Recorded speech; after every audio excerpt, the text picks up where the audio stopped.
किसी ने बड़ा कमाल की बात कही है कि दौलत नहीं दिल बड़ा होना चाहिए, 1 रुपये से भी चमत्कार हो सकता है, बस यकीन होना चाहिए। नमस्कार मित्रों, मैं हूं श्याम गुरु। एक छोटी सी कहानी है 1 रुपये का चमत्कार। कभी आपने सोचा है कि आपकी जेब में पड़ा एक छोटा सा सिक्का किसी को जिंदगी बदल सकता है? क्या सिर्फ 1 रुपये से कोई चमत्कार हो सकता है? आज मैं आपको एक ऐसी कहानी सुनाने जा रहा हूं जो न सिर्फ दिल को छू जाएगी बल्कि आपको यह सोचने पर मजबूर कर देगी कि असली दौलत क्या होती है। यह कहानी एक छोटे से गांव के गरीब लड़के राजू की है। राजू की उम्र सिर्फ 10 साल की थी। नंगे पांव, फटे कपड़े और जेब में सिर्फ 1 रुपया। उसके पिता नहीं थे। माँ दूसरों को घर में बर्तन धोती थी। पढ़ाई का सपना पेट की भूख के आगे धुंधला पड़ चुका था। एक दिन राजू की माँ बहुत बीमार पड़ गई। घर में खाने को कुछ नहीं था। दवा की तो बात ही छोड़िए, राजू को कुछ समझ नहीं आया। जेब में था सिर्फ 1 रुपया। वो भागा भागा गांव के उस बूढ़े दुकानदार के पास गया जो मिठाई बेचा करता था।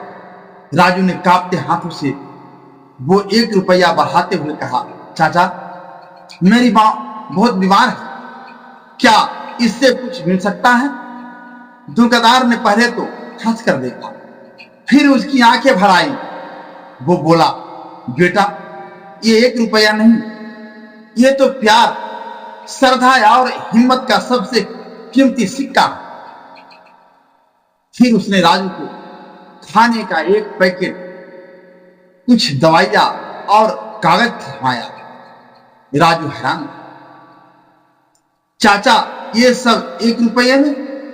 दुकानदार मुस्कुराया, नहीं बेटा, ये सब उस चमत्कार में है जो तेरे विश्वास में था। तेरा 1 रुपया नहीं, तेरा सच्चा इरादा मुझे जीत गया। राजू दौड़कर घर गया, माँ को दवा दी, खाना खिलाया।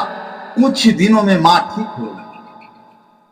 आज वही राजू एक सफल डॉक्टर है जो गरीबों की सेवा करता है और अपनी क्लिनिक की दीवार पर अब भी वो 1 रुपया फ्रेम करके टांगा हुआ है जिसके नीचे लिखा है, यही है वो 1 रुपये का चमत्कार जिसने मेरी किस्मत बदल दी। दोस्तों, मैं फिर से एक बार वही कहना चाहता हूं कि कर दिखाओ कुछ ऐसा कि दुनिया करना चाहे आपके जैसा।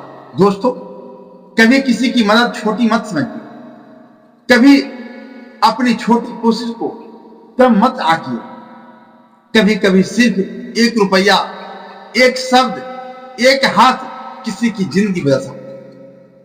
क्योंकि चमत्कार बड़ी चीजों से नहीं, बड़े इरादों से होती है।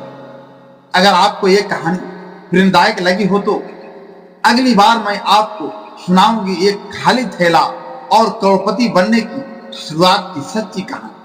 आप सोच भी नहीं सकते कि एक फटे पुराने थैले में कैसे किस्मत छुपी थी। तो जुड़े रहिए और याद रखिए, हर छोटी चीज में भी बड़ा संदेश छुपा होता है। मैं हूं श्याम गुरु, फिर मिलेंगे एक नई प्रेरणादायक कहानी के साथ। जय हिंद, जय भारत।